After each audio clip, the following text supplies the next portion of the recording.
শেখ শাহজাহানকে গ্রেপ্তার করতে আর কোনো বাধা রইল না রাজ্য সরকারের। আজকেই কলকাতা উচ্চ আদালতে এই নির্দেশ জারি করা হয়েছে, অনুমোদন দেওয়া হয়েছে শেখ শাহজাহানকে গ্রেপ্তারের ব্যাপারে রাজ্য সরকার যে কোনো পদক্ষেপ নিতে পারে। আমরা এই আলোচনা যাবার আগে একটু শুনে নেব গতকাল অর্থাৎ রবিবার তৃণমূল কংগ্রেসের সাধারণ সম্পাদক অভিষেক বন্দ্যোপাধ্যায় সাংবাদিকের প্রশ্নে কি বলেছিলেন। যারা বলছে আমি তাদেরকে হাতজোড় করে অনুরোধ করব যে যারা এই মানবাধিকারের কর্তা ধর্তা রক্ষাকর্তা এবং বিভিন্ন সংগঠনের প্রতিনিধি হয়ে রোজ লাইমলাইটে থাকার জন্য বলছেন একে অ্যারেস্ট করুন তাকে অ্যারেস্ট করুন, দরবারটা আর অনুরোধটা হাইকোর্টে করুন। হাইকোর্ট যদি রাজ্য প্রশাসনের হাত বেঁধে দেয় তাহলে আপনি অ্যারেস্ট করবেন কোত্থেকে? শেখ শাহজাহানের যে ঘটনাটা হয়েছিল, আমি এটা সবার জন্য বলছি এবং বাংলার প্রত্যেকটা মানুষ যাদের মনে সন্দেশখালি নিয়ে কোনো সমস্যা বা কোনো প্রশ্ন রয়েছে, আমি সকলের উদ্দেশ্যে বলছি 5 তারিখ শেখ শাহজাহানের যে ঘটনা অর্থাৎ 5ই জানুয়ারি যে ঘটনাটা ঘটেছিল, যেখানে ইডি আধিকারিকদের উপর হামলা চালানো হয়েছিল বলে তারা অভিযোগ করেছিল এবং তারাই এফআইআর করেছিল ইডির আধিকারিকরা। সেখানে কলকাতা হাইকোর্টের মাননীয় বিচারপতি জয় সেনগুপ্তর বেঞ্চ একটি অর্ডার দেয় যে একটা এসআইটি তৈরি হবে যেখানে রাজ্য প্রশাসন রাজ্য পুলিশের একজন কর্তা থাকবে, প্রতিনিধি থাকবে এবং সিবিআইয়ের একজন প্রতিনিধি থাকবে এবং স্পেশাল ইনভেস্টিগেটিং টিম তৈরি হবে এসআইটি, যেটা সন্দেশখালি ঘটনাটা ইনভেস্টিগেট করে যাতে দোষীরা শাস্তি পায় তার সুব্যবস্থা করবে। খুব সম্ভবত 10-12 দিন পরে ইডি অ্যাপিল করে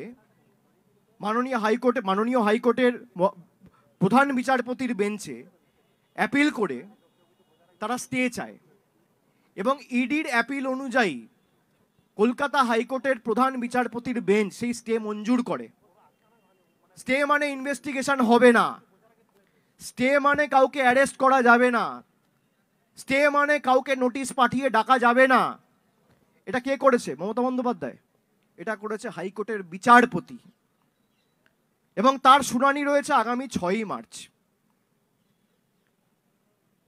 তা হাইকোর্ট যদি বিচার ব্যবস্থা যদি রাজ্য পুলিশ প্রশাসনের হাত পা বেঁধে দেয়, এফআইআর স্থগিত করে দেয়, তাহলে পুলিশ অ্যারেস্ট করবে কোত্থেকে? আপনারা শুনলেন, একেবারে সরাসরি আদালতের উপরে তিনি পুরোটাই দোষ চাপিয়েছিলেন। আদালত নির্দেশ দিচ্ছে না, সেই জন্য রাজ্য সরকার গ্রেপ্তার করতে পারছে না। আদালতে নিষেধাজ্ঞা ছিল, তার জন্য রাজ্য সরকার গ্রেপ্তার করতে পারছে না। এইবার আদালত নির্দেশ দিয়েছে যে শেখ শাহজাহানকে গ্রেপ্তার করতে আর কোনো বাধা নেই।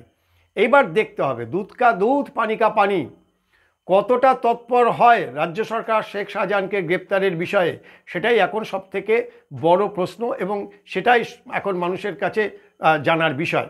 যদিও ইতিমধ্যেই তৃণমূল কংগ্রেসের মুখপাত্র কুণাল ঘোষ তিনি জানিয়ে দিয়েছেন যে মাত্র 1 সপ্তাহের মধ্যে শেখ শাহজাহানকে গ্রেপ্তার করা হবে এবং এতদিন যে গ্রেপ্তার করতে পারছিল না সেক্ষেত্রে মুখপাত্র কিন্তু আদালতের উপরে তিনি দোষ চাপিয়েছিলেন।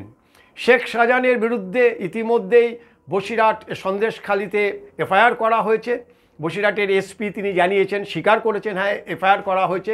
ফলে আইনগতভাবে শেখ শাহজাহানকে গ্রেপ্তারের আর কোনো বাধা থাকলো না।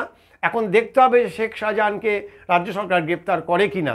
কারণ আমাদের কাছে যে খবর আসছিল যে শেখ শাহজাহান সন্দেশখালিতেই কোথায় গা ঢাকা দিয়ে রয়েছেন, ওখানকার মহিলার ওখানকার মানুষ বলছেন যে তাদের হাতে দায়িত্ব দিলে 5 মিনিটের মধ্যে শেখ শাহজাহানকে তারা গ্রেপ্তার করবে।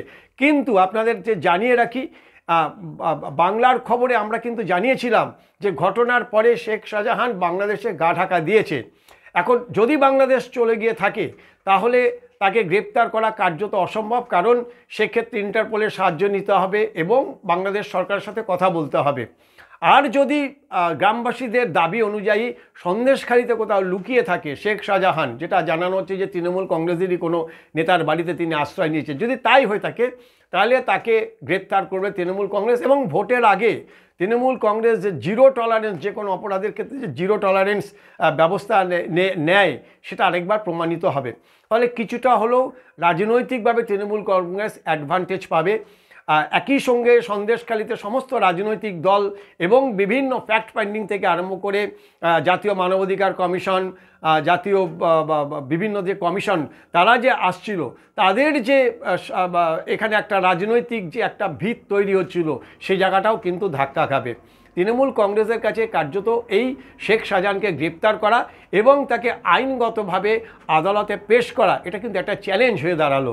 কিন্তু পাশাপাশি এ কথাটা না বললে নয়, যখনই শেখ শাহজাহানকে রাজ্য সরকার গ্রেপ্তার করবে অর্থাৎ রাজ্য পুলিশ গ্রেপ্তার করবে, সেক্ষেত্রে কিন্তু ইডি যে মামলায় শাহজাহানের ওপরে ছিল, যে মামলাতে শাহজাহান বাহিনী তাদের ওপরে হামলা চালিয়েছিল, ইডি কিন্তু সেই মামলায় তাকে হেফাজতে নেওয়ার জন্য আবেদন করতে পারে।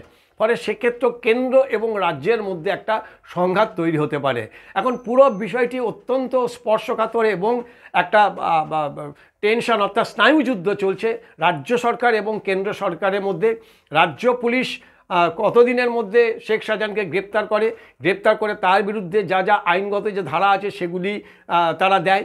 পাশাপাশি কেন্দ্রীয় তদন্তকারী সংস্থার উপর হামলা চালানোর জন্য শেখ শাহজাহানের বিরুদ্ধে যে অভিযোগ এবং রেশন দুর্নীতিতে তার বিরুদ্ধে অভিযোগ, সেই অভিযোগের ভিত্তিতে ইডি তাকে হেফাজতে চায় কিনা সেটা ভবিষ্যৎ বলবে। তবে কোনো সন্দেহ নেই, আজকে হাইকোর্টের যে রায়, সেই রায়ের পরে রাজ্য সরকার কিন্তু সরাসরি একেবারে অস্বস্তিতে পড়েছে। কারণ এতদিন ধরে শেখ শাহজাহানকে তারা পুষেছে, শেখ শাহজাহানের পক্ষে দাঁড়িয়েছে, মুখ্যমন্ত্রী নিজে তার প্রশংসা করেছে, কোনো অভিযোগ নেই, সে কোনো দোষ করেনি ইত্যাদি নানা কথা বলেছে।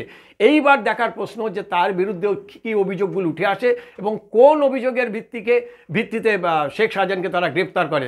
ফলে রাজ্য সরকার যে অস্বস্তিতে পড়লো, এ কথা বলার কোনো অপেক্ষা রাখে না।